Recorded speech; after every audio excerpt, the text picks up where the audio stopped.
So good morning, good afternoon, everyone. My name is Jerome Fakri, Senior Officer at the Global Green Growth Institute, supporting waste management operations in Africa. I will take you through this one-hour session on tackling methane emissions from waste in Africa. I hope you really enjoyed our previous sessions on our global efforts on waste and also efforts on plastic waste management globally as well, which is wrapping up at the moment. So this session is in English and translation services are available in French and Korean. Pour nos amis francophones, nous avons un service de traduction simultanée. So this session will have 4 main presentations. So the first one is an overview of methane trends globally and the global methane pledge by the Climate and Clean Air Coalition. The second presentation will be an overview of methane mitigation solutions in the waste sector in Morocco by Jenny Risen. The third one will be a presentation on Côte d'Ivoire's efforts to tackle methane from waste by the government of Côte d'Ivoire.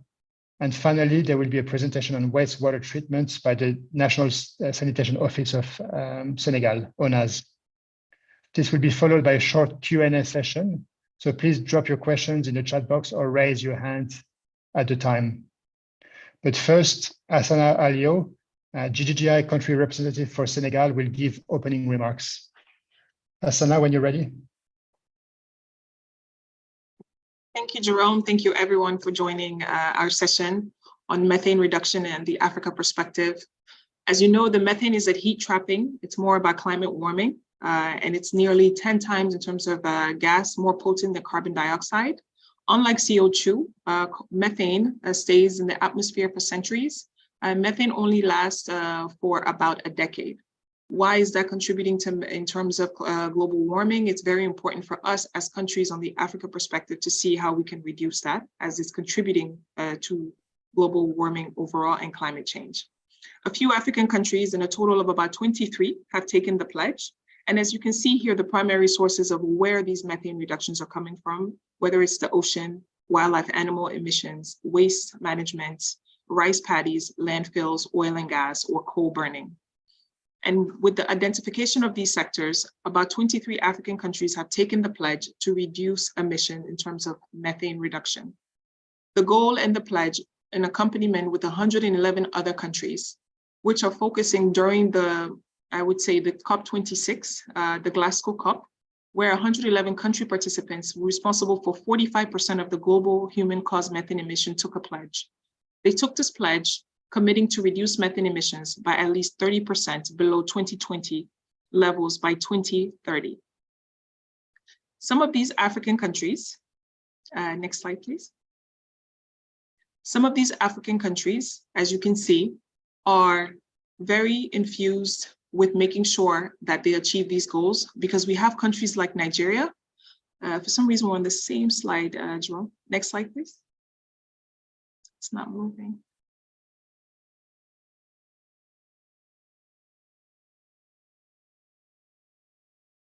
There we go. Thank you. Some of the, in terms of top 12 emitting countries, as you can see, out of the African countries, you have Nigeria as one of the highest emitting countries. Amongst those, the countries that have taken the pledge, and in the case of Senegal, Senegal is a country that have taken the pledge as well to reduce in terms of percentage as much as possible to contribute to the 30% below by 2020. The goal is still far-fetched to be achieved, and we did a study with Bristol University on one of our projects with the Gates Foundation to assess when it comes to sanitation and climate change, resilience and emission on the methane side. We have ONAS here today with us who will share that perspective, but also we have our stakeholders and our partners from the different countries that will share their perspective on methane reduction from the Africa perspective. Thank you.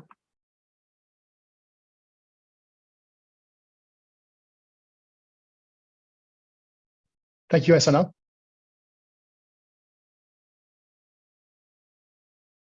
Because we also wanted to highlight some projects we have recently studied or about to start, particularly in North and West Africa. So I just wanted to highlight 3 projects that we have ongoing. The first one is on promoting citywide inclusive sanitation through climate resilience in West Africa. So it's a continuation of the Bill and Melinda Gates project that was successfully carried out in Senegal and Nepal in the last few years. So this new project will have 3 main outputs. The first one is to further integrate sanitation and waste in climate policy. So, for example, supporting the Senegal government to update their NDC, the nationally determined contribution, and also supporting the government of Burkina Faso with further developing the waste and sanitation part of their MRV system. There will then be a regional capacity building program across West Africa, and we will also look at identifying investment opportunities at the nexus between waste, solid waste, and sanitation, so liquid waste. The second project is it's developed and implemented by our Morocco team, and is supported by the Climate and Clean Air Coalition. And it's focusing on national methane mitigation across the country. And it has two main outputs amongst others. The first one is on assessing the viability of landfill gas extraction. So estimating the landfill gas volumes coming out of 3 main landfills in Morocco, and then looking at technologies to either flare it or ideally reuse it and identify a business model, financial model for implementation. And the second one is on developing a national methane roadmap in priority sectors. So that includes waste and obviously other sectors as well. And of course, there will be some elements of capacity building across the country. The final project that we are about to start is on curbing methane emissions from waste in North and West Africa. This is supported by the Global Methane Hub. And this one has 3 components. So the first one is on developing a standard for biodigestate reuse in Morocco. So by updating the regulations, it will allow the development of biogas from waste project in Morocco, and then the reuse of the biodigestate for applications on land, like agricultural land or forest. The second one is on developing a baseline assessment for MRV in Côte d'Ivoire. So monitoring, reporting, and verification system to enable carbon trading. And finally, there will be a component on investment pipeline origination in Senegal, focusing on the agro processing and food sectors. And of course, we have also worked or are working on a multiple other methane-related projects across Africa, whether it's organic waste, fecal sludge, or wastewater. And that includes most of our countries, such as Rwanda, Ethiopia, Burkina Faso, Morocco, Côte d'Ivoire, and Senegal, and of course in other regions across the world as well. So we've got plenty of work that we have done and that is ongoing. We just wanted to highlight those 3 new projects that I've just started. So that's it for my slides. I will stop sharing and introduce our first speaker, which is Donovan Story from the Climate and Clean Air Coalition. So Donovan leads climate and waste initiatives at the United Nations Climate and Clean Air Coalition. With a background in urbanization, environment, and social inclusion, he drives global efforts to cut short-lived climate pollutants, including methane, black carbon, HFCs, and tropospheric ozone. Holding a PhD in international development and a master's of laws, he has published extensively and has significant experience in international organizations in Africa, Asia, and the Pacific Islands. Donovan's presentation is titled Waste and Our Climate, From Crisis to Action. Donovan, please start when you are ready. Thank you, Jerome. And just checking, you can see the screen okay? It's yes, we can see the screen. Yeah. Thank you. So thank you, Jerome, for the introduction, and thank you also for the opportunity to speak today. It's a very important area of work, looking at non-carbon-related greenhouse gases and their impact, particularly on methane emissions, but also, as you'll see from our work, a broader focus on short-lived climate pollutants, or SLCPs, as I'll call them. So the Climate and Clean Air Coalition has been active for over a decade now. It's a very large organisation with over 80 government and also over 80 non-state party members. We are very much focused on addressing short-lived climate pollutants and their impacts not only on climate change, but also more broadly on environment and health as well. SLCPs are critical to our climate and health and environment, as I've just said, and often overlooked, as Asana just spoke of, overlooked in terms of their importance for climate change, but also overlooked in their broader impact as well. We know that SLCPs, particularly methane, are responsible for over half of our global temperature rise. We know that also they very negatively impact on agricultural productivity through tropospheric ozone in particular.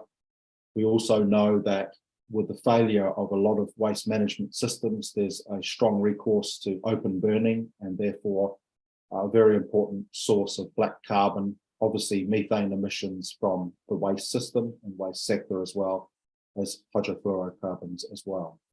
And as Asana has talked about, there is a real opportunity in terms of addressing particularly methane, because we know that it is a very powerful greenhouse gas responsible for significant, almost half of global warming. But we also know that it's a gas that has a short shelf life. So in addressing methane emissions in particular, more aggressively, we create an opportunity to lessen greenhouse gases and their impacts more broadly. We buy time, and of course, focusing on methane emissions at the same time as carbon emissions allows us to address both short-term and longer-term impacts and also sources as well. So for us at CCAC, the focus is very much on addressing short-lived climate pollutants with a focus on methane. And in terms of doing that, there are key opportunities, multiple benefits, so we've talked about that. So it's not just in terms of climate change, but there's also in terms of broader public health benefits, particularly with regards to air quality. And often the relationship of SLCPs and air quality is not well understood as it could be. And air quality is becoming much more of a social and health, and environmental, obviously, and a political issue globally as well. And I think that air quality is something which, when linked to GHGs and particularly linked to SLCPs, is becoming an important part of our work, particularly in some regions.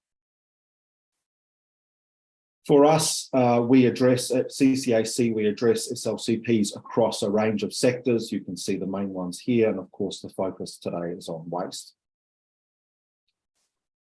Why waste? Well, waste is one of the three largest sources of methane emissions. It's also a rapidly growing source.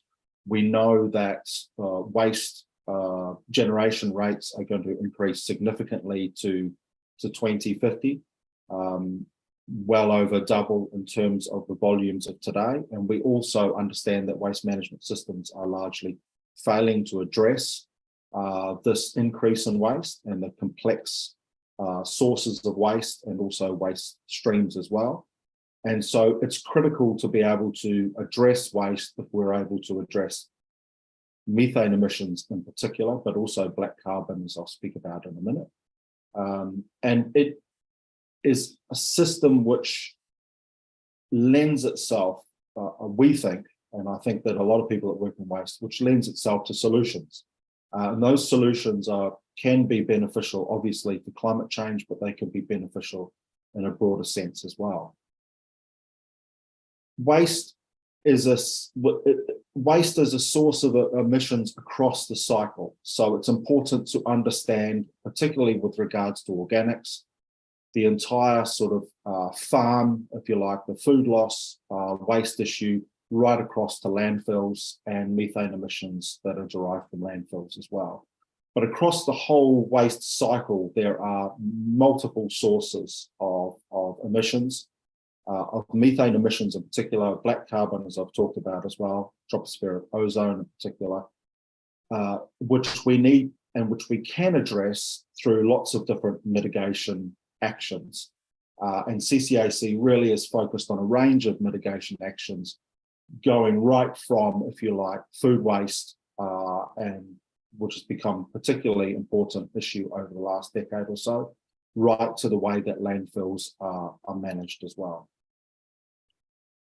We also know that Africa is a critical partner for CCAC, and it's a critical player in future for a few reasons. One is the projected increase of waste, including organic waste in sub-Saharan Africa, which is going to be a very important source of greenhouse gases, in particular methane and black carbon.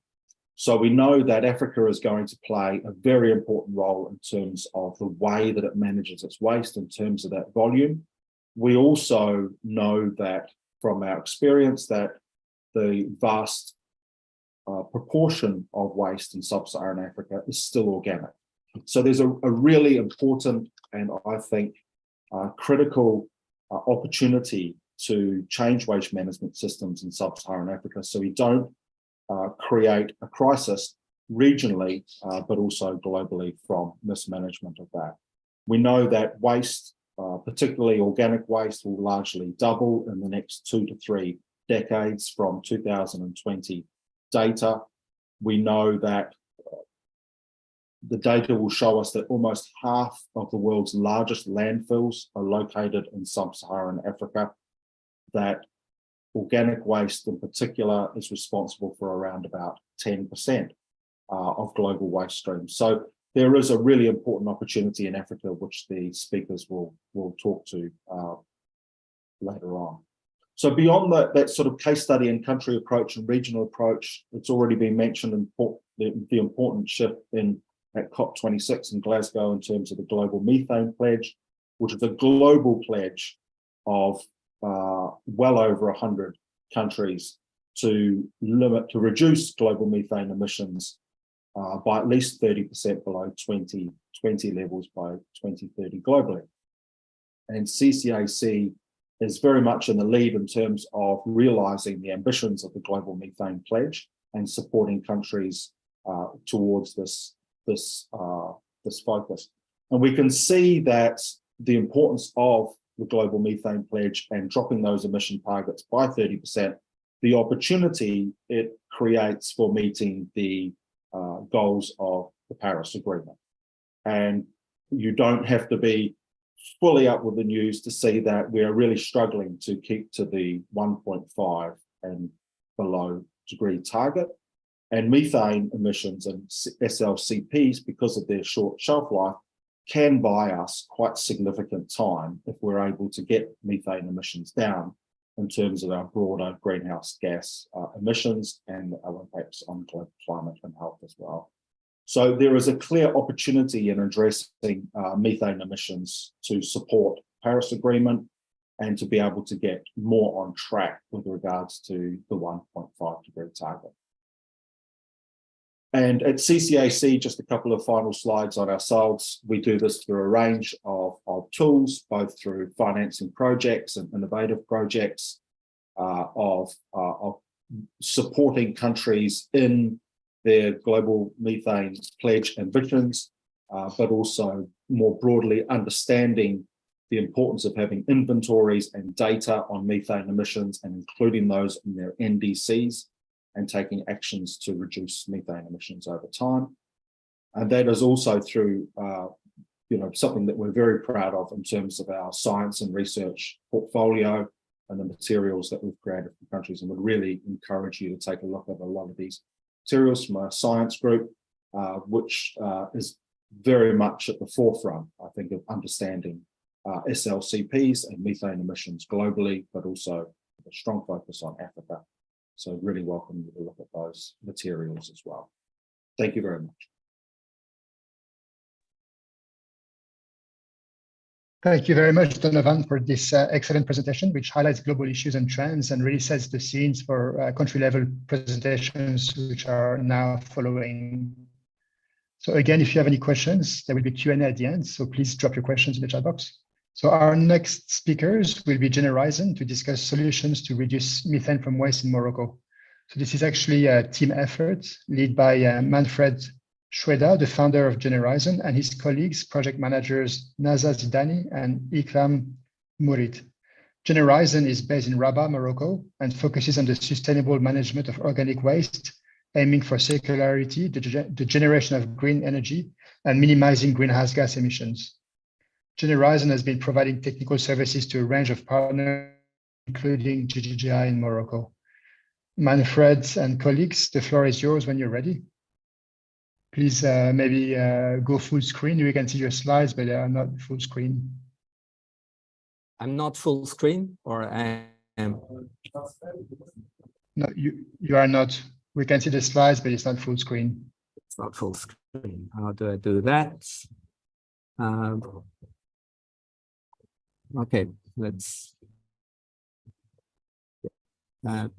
going like that. Yes. Play it from start. That full screen? Perfect. Okay, great. Perfect. Well, I'll let Nasma go first. Thank you, Mr. Jerome. Hello, everyone. I'm so glad to be part of this event. My name is Nazha Zidani. I'm project and sales manager in Generaizen. Actually, we are two companies, Generaizen and MS Connect. Both are based in Rabat, Morocco.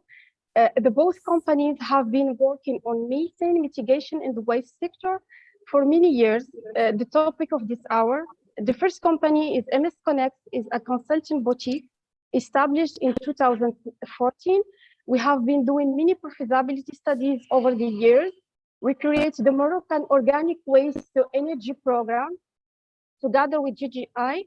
In 2019, we have been consulting on new green hydrogen and synthetic fuel and chemical pathways.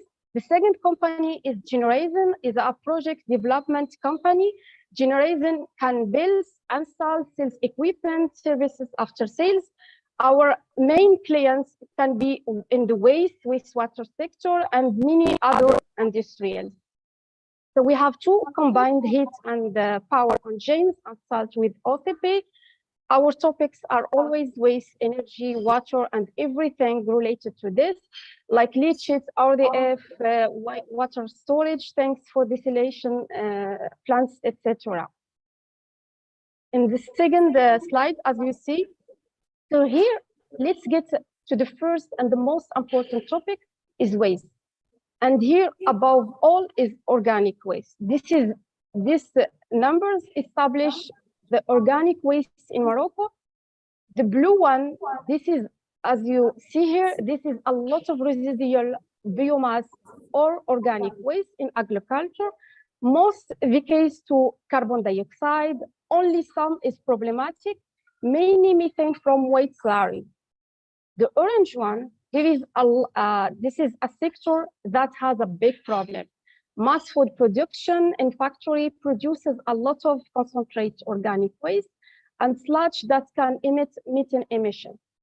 So the green one, this is our center of interest, has always been organic waste in cities. Organic waste is going to urban landfill. Unfortunately, in Morocco, out of a total almost 80 million tons per year, a bit more than that, 5 million tons of organic waste go to urban landfill. This is more than 30,000 tons per day with all negative consequences and problems.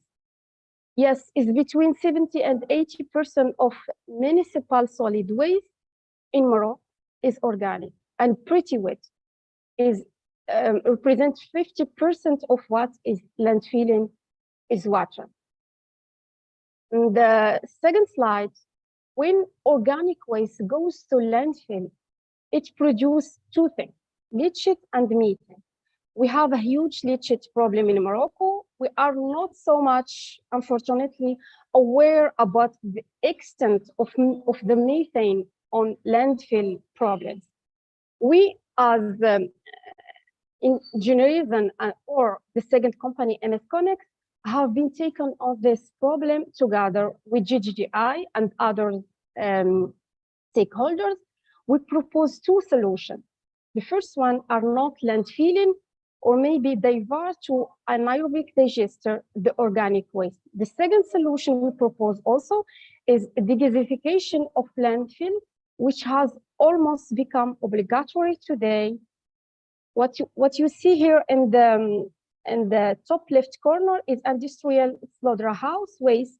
This can go to anaerobic digester, is almost 30 tons every day on one particular landfill in Morocco. Thank you very much for listening. Now I give the floor to Mr. Manfred.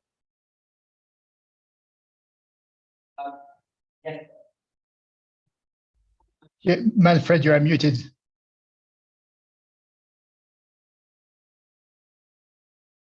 Yeah, as Nazar pointed out, the extent of methane emissions isn't well known or established in Morocco, and we're looking forward to a project with GGGI to establish how much methane. But we in Generation, we've done some calculations. We've looked at many landfills, and the results are staggering. We put some 400 to 600 million tons of a million cubic meters of biogas into the atmosphere on urban landfills in Morocco. Some 200 million of that is methane, which comes down to some 4 million tons of CO2 equivalent, which is pretty much in line with what is established in the NDCs, that we have 5 to 6% of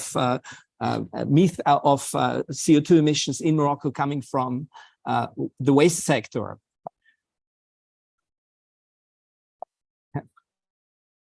To a change now, maybe here.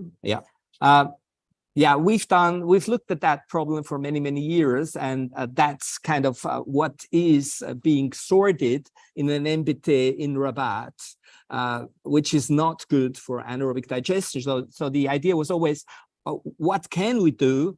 And as Nazar pointed out, there is a lot of waste, like the slaughterhouse waste, going onto landfills, which is aggregated at the source, and we might as well just start with that. And the idea is, you have a town of 1 million inhabitants, 1 million people, you produce 1,000 tons of waste per day, and you can use 50 tons per day to put it in an anaerobic digestion. That's not much, that's 5%, but you can start with 5%, and that's better than not starting. And that's basically our program, the program that we started with GGGI. And I hand over to Ikram. She's going to tell us that we have some experience with anaerobic digestion in Morocco. Thank you, Manfred. Hi, everyone. My name is Ikram Mourid, and I've been part of Generation team for 2 years. I have involved with a lot of studies in organic waste. Because organic waste in Morocco is wet, AD has been identified in many ways as the treatment method of choice. We in Morocco, in fact, have already some very good experiences with anaerobic digestion. 3 of the most important modern wastewater treatment plants are equipped with anaerobic digesters. Marrakesh, Fez, and Kenitra all managed to produce a lot of biogas while treating their wastewater sludge. The biogas is burned in combined heat and power engines. The operator can reduce his electricity consumption by sometimes 50 to 80%. Also, Sotramig and Danone have digesters installed. Generation has installed the desulfurization tower that you can see in the left picture. Not so successful are landfills. Maybe 10% of the biogas is captured, only 1% is used to produce electricity. Thank you.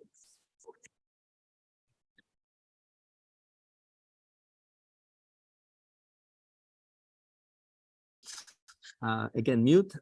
We've been working on all kinds of models, but the main thing here really is start with something. Start diverting 5% of the whole waste, and 5% will reduce leachate levels by 10%. And then we can increase that over time. We can increase that, and that's basically the plan. Apart from everything else, in the middle part here, you can see that we can establish that we can do maybe a lot more with a lot more of technology. But the main thing is to get people involved in source separating organic waste. And we've been modeling these kind of things.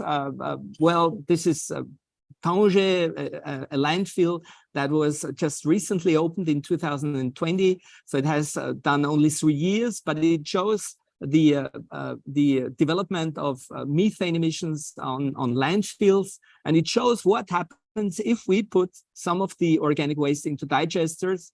And here the plan is to install 1 or 2 in the next couple of years, and then constantly increase. The more we get organized, the more we can put into digesters. And pretty much that is what we've established together with GGGI and First Climate. And that was based on studies we've done in 2018 with the EIB in Marrakesh and Tanger. And we fairly quickly knew we need more money to make it profitable for an investor to do that kind of projects. And it needed either a carbon financing component or a climate financing component. And that's what we've been working on quite intensively all through 2022. We in Generation, we've done another study in 2023. So we're establishing the groundworks, but a lot more has to be done. Basically, these are projects where where pure at the source separated organic waste should go into a digester to produce either biogas to be boiled in a boiler or in a combined heat and power plant, which is a lot more profitable. We had the idea to put it into sustainable mobility, but frankly, this is an old story. So nowadays we're looking at much more at advanced synthesis options for fuels and chemicals. And yes, obviously it's all getting more and more complicated here. Well, this is where we are at today. The biogas and the biogenic carbon is wanted for many, many, many reasons. And so we sit on a source of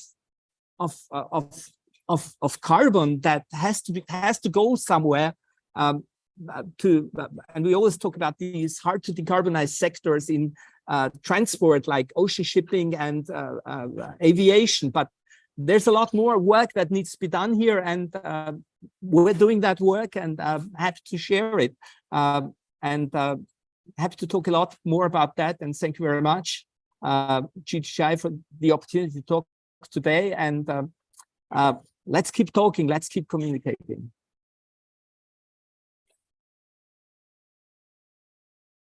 Thank you very much, Manfred and colleagues. Indeed, let's keep communicating. There's a lot of information that can be shared across countries in Africa and beyond.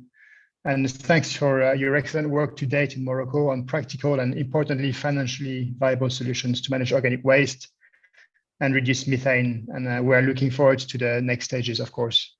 Next, we are honored to have Ms. Sidonie Kwame to give a presentation on Côte d'Ivoire's efforts towards methane reduction. Ms. Kwame, a civil administrator, currently serves as a technical advisor for the Ministry of Environment and Sustainable Development of Côte d'Ivoire, focusing on gender policy and general administration. She is also Deputy Director in charge of mobilizing external financing at the Department of Cooperation and Mobilization of Financing. She has multiple degrees and diplomas with ongoing preparations for a PhD in sustainable development. And Ms. Kwame, when you are ready, you can start. Thank you.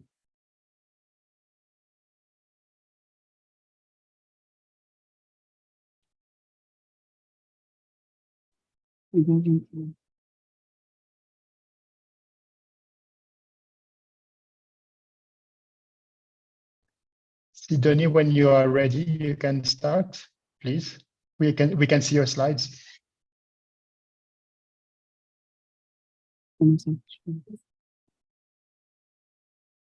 Next slide.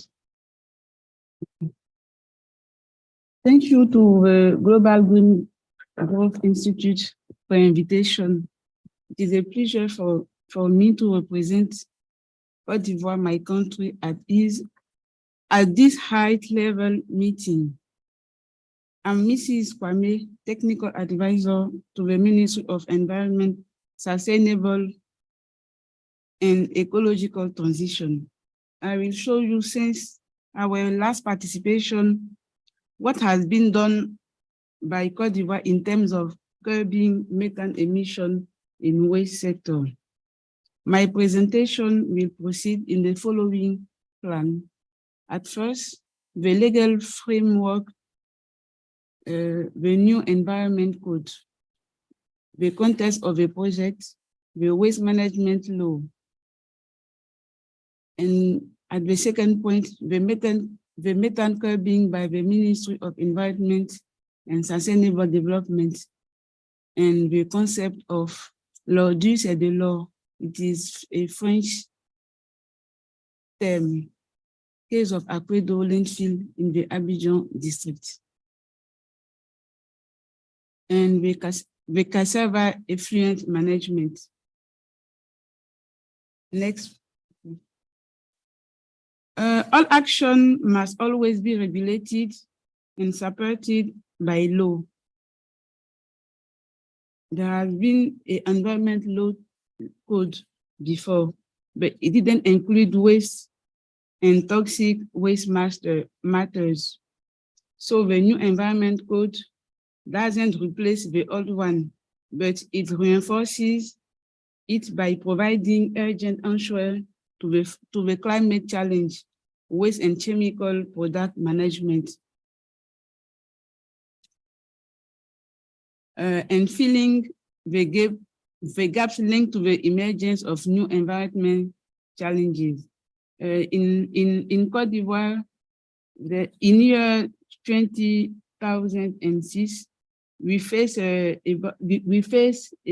Probo-Kuala gate. It was a waste of toxic waste that made 70 died and about 4,000 intoxicated.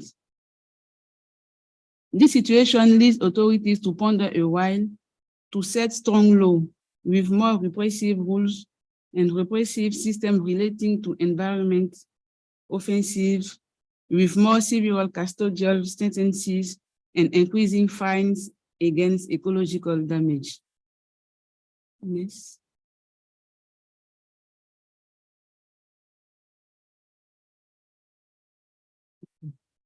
The principle of extended producer responsibility stipulates that manufacturers, distributors of other own brand products, and importers who introduce products generating waste on the market are required to take technical and financial responsibility for the management of this waste. It means that taxes will be collected from manufacturers for the waste that their product will generate at the end of their life. For example, if the computer is made by Samsung in Korea, we have to pay taxes because after the user use his computer, when he throw the computer away, it have impact on the environment. So in Ivory Coast, they throw everything anywhere. So it is difficult to know who has thrown this waste. So it is simple for us to collect the taxes from the manufacturers directly. So it is an innovation in the new environment code. And this new environment code has been adopted by the Parliament on the 1st of June this year. It was a good news for us. Yes.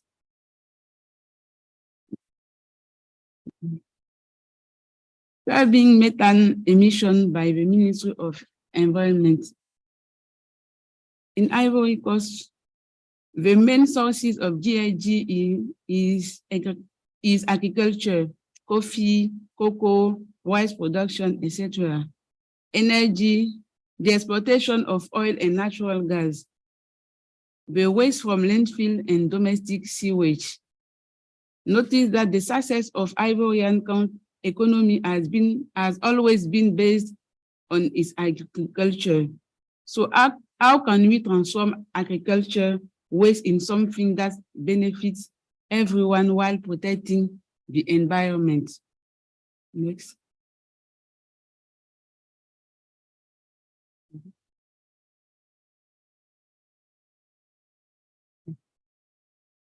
This picture is a picture of cassava.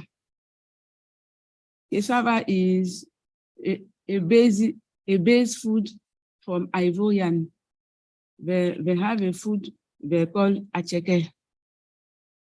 Acheke is a part of, is the basic food all Ivorian have. So we decided to make a bioethanol with cassava.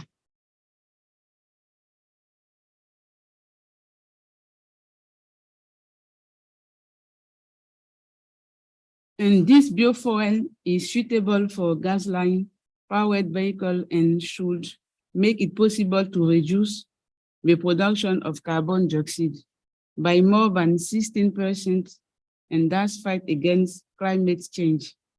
Likewise, this clean energy will reduce the cost of fuel at the pump, created jobs in the sector and generate other incomes for farmers, improving lives of thousands of people.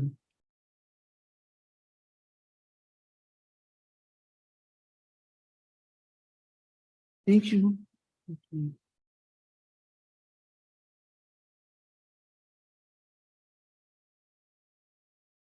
Yes.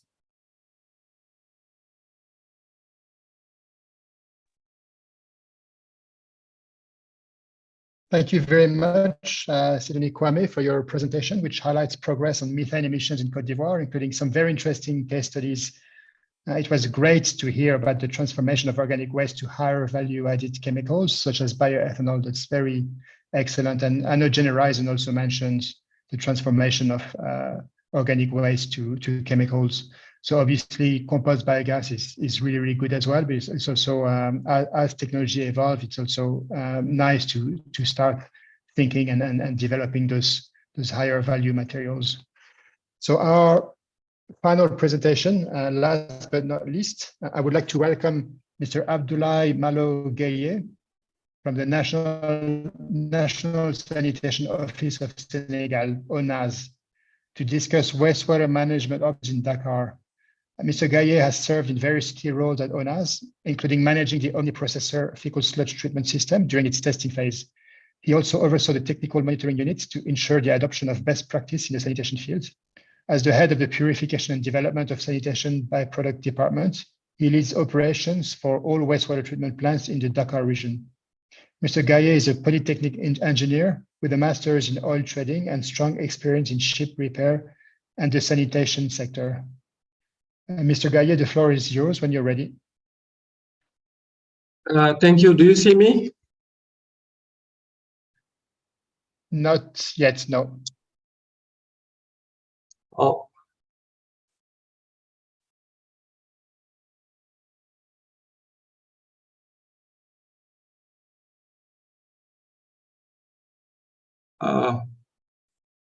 Yes, it's not working at the moment.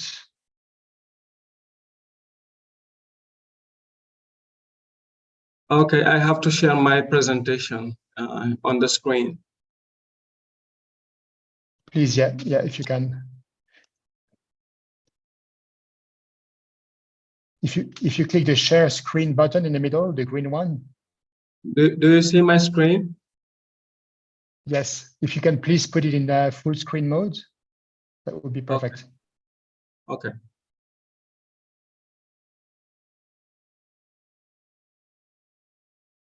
Perfect, you can start now.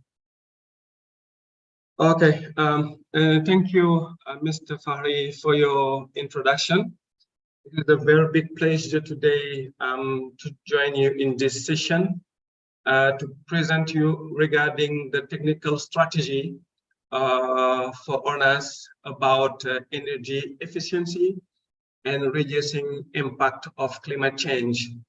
For that, my presentation will focus on 4 points. The first one, it is about the context, why we are choosing the biogas technology, and what is the situation of sanitation in Senegal, in Dakar City. The second point, I will talk about the strategy regarding biogas technology. And the third one, I will talk about our project to implement the biogas technology in wastewater treatment plant in Dakar City. And the last one, I will talk about circular economy, a strong point about our financial balance.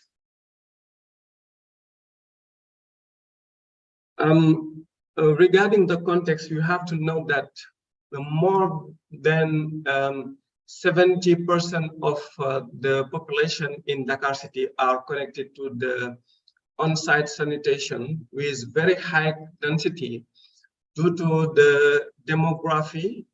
We have in Dakar more than 4 million people. And this affects our wastewater treatment plant.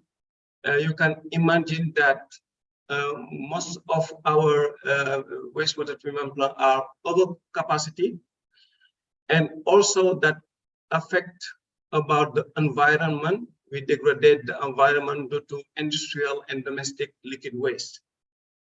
For that, Senegalese authority think about how to adopt a technology like biogas. I mean cogeneration system for energy efficiency and to achieve financial balance. For that, in these 5 last years, we invest more than $100 million to build 2 wastewater treatment plants with biogas. I have to inform that the first biogas system is entirely dedicated to the wastewater coming from household, and the second one is dedicated to the industrial liquid waste. And for that budget, we work with 2 partners, with Islamic Bank and also French Development Agency. In this slide, you can see the most big biogas treatment plant installed in the north of the Dakar, with 92,000 cubic meter a day capacity.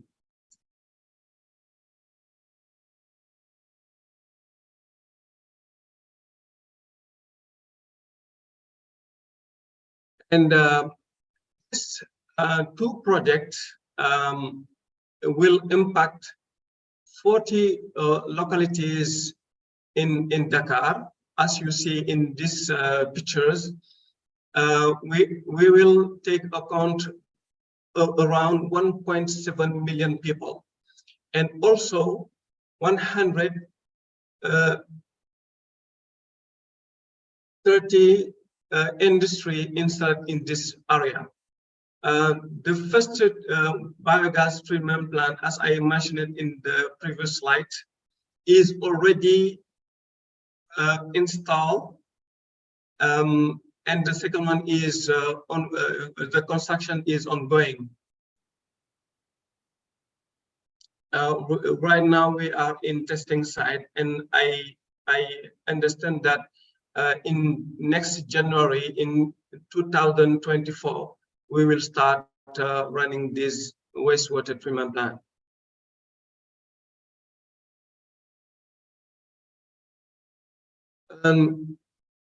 The both of the project will allow us to confine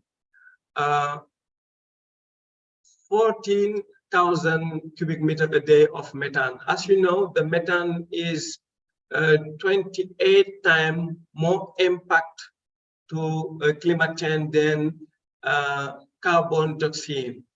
That's why we integrate this aspect of reducing gas emission to the atmosphere. And also we will reduce our energy consumption 80% reduce. And we install 6 turbines in this biogas system, and we will be able to produce 40 megawatt a day. Actually, our consumption is around $2 billion. It is very, very expensive. And at the end of this 2 biogas treatment plant, we will be able to save $1.3 million. And we will reach treatment capacity. Right now, we are around 30,000 cubic meters a day. At the end of the project, we will have 117,000 cubic meter a day capacity. It will take account of all 14 locality production about liquid waste. And one strong point is about the circular economy. As I mentioned it at the beginning, about the financial balance, we are depending deeply to the subsidies from donors and from authorities. And as you know, the situation is not viable. That's why we are focusing about byproduct production. And at the end, we estimate regarding water treated from the biogas treatment plant, 20,000 cubic meters. And also sludge coming from the treatment around 50 tons a day. It means that today we are working with private company and university in Senegal to see how to reuse or to make valorization of the byproduct regarding agriculture sectors. And we are expecting to have income estimated to $1.8 million a year. It can participate to have financial balance. And what we are expecting at the end also is how to duplicate this strategy in other cities in Senegal in order to achieve financial balance in sanitation sector. So that's what I have to share with you, and thank you for your listening.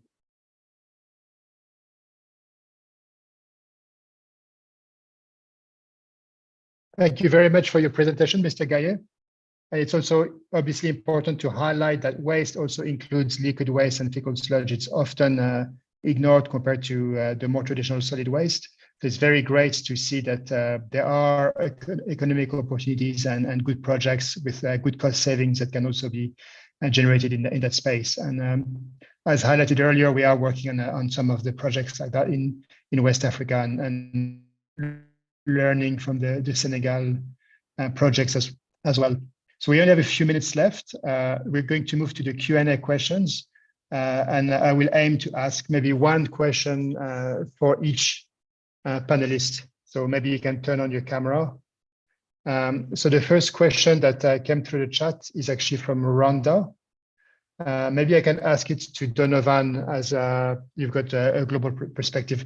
Obviously, we have talked mostly on solutions for cities, but a great question from Rwanda is what are the technologies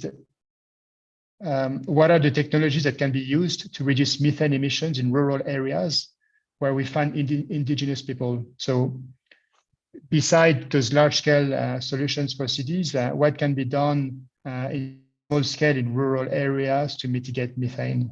Perhaps Donovan, if you're there, or somebody else from the panel can answer. Yeah, I'm happy to answer at least partially. I think one of the issues around methane emissions in agricultural areas is to obviously do with food waste and food cycles and crop cycles, and I think much can be done in terms of. And we work with a global partner called Global Food Network, is to be able to avoid food waste at the farm level through more effective logistics and transportation networks to avoid food waste, particularly at rural markets, and to be able to create on-site solutions either at farm or at marketplaces. We've heard a lot about digester systems and we've heard a lot about biogas and so on. So the key thing for, I guess, in terms of minimizing the impact of methane emissions at the farm level is the way that we manage food waste. And for the for the person who asked the question, UNEP has just produced a great annual report on food waste and how to address food waste, and I'd really encourage them to have a look at that. Colleagues have produced that, and it's a very authoritative piece of work on minimising methane emissions and food waste in agricultural and rural areas. Thank you. Thank you very much, Donovan. And I should add that there are also some successful programs in some countries in Africa. So, for example, the Burkina Faso National Biogas Program, which has helped install 12,000 biodigesters in rural areas in Burkina Faso, mostly powered by animal manure. So, there are some ongoing initiatives that are there, and it's good to learn and replicate. Thank you very much, Donovan, for your comprehensive answer. Next, I will ask a question quickly to Jenny Risen. So thanks a lot for highlighting all the great opportunities in Morocco.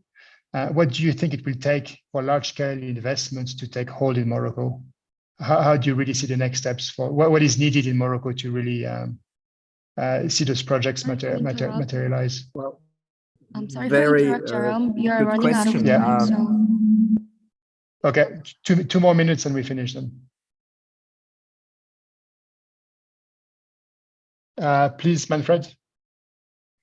Yeah, we need to get organized on a ministry level, nationwide level, and we need to get the carbon credits extended beyond 2030. As we know, this is one of the main issues I would say right now for Morocco. But I think we just need to get behind the project again. And it's been just slow and held up by, okay, we can't go there now because we need to do that before, and we need to make it larger, and it's kind of about that. It's something that I've heard recently in CCAC that we need to communicate and find out even more who to communicate with and who are all these people, that influence here. And we look forward to working on a couple of next projects with CCAC, GGGI, and push that. And we're now much more aware of it needs communication all the time. This is maybe what I've learned just recently, maybe my mistake, but we've been communicating a lot. We need to communicate more, and that's basically who are decision makers and who are all the other decision makers which we haven't reached yet. And that's basically what it comes down to. Get behind the communication machinery, and thanks GGGI for enabling that in many ways. Okay, thank you, Manfred. Yeah, we had other questions. Unfortunately, I'm told we're out of time, so maybe we can answer them in the chat box. So yeah, we'll finish there. So I see Olola is there. So Olola Vieira is the country representative from Côte d'Ivoire for GGGI, and she will do the closing remarks. Please, Olola. Thank you so much. Sorry, so since we're running out of time, I won't be long, but I hope it was an enriching session for you, for all the participants. And as we know, the Global Methane Pledge was launched in 2021, signed by 149 countries, including 23 countries in Africa. And it was very enlightening to have 4 different concrete presentations of countries taking actions, accelerated transformative actions to reduce methane through implementations of laws, of innovative technologies that are already available, but this needs to be further accelerated for access in countries in need. We've seen, for instance, the insight from Donovan's story on the CCAC capacities and opportunities offered to countries to support actions on methane, as well as also he underlined the need to accelerate the access to data to foster more concrete information on for countries in need.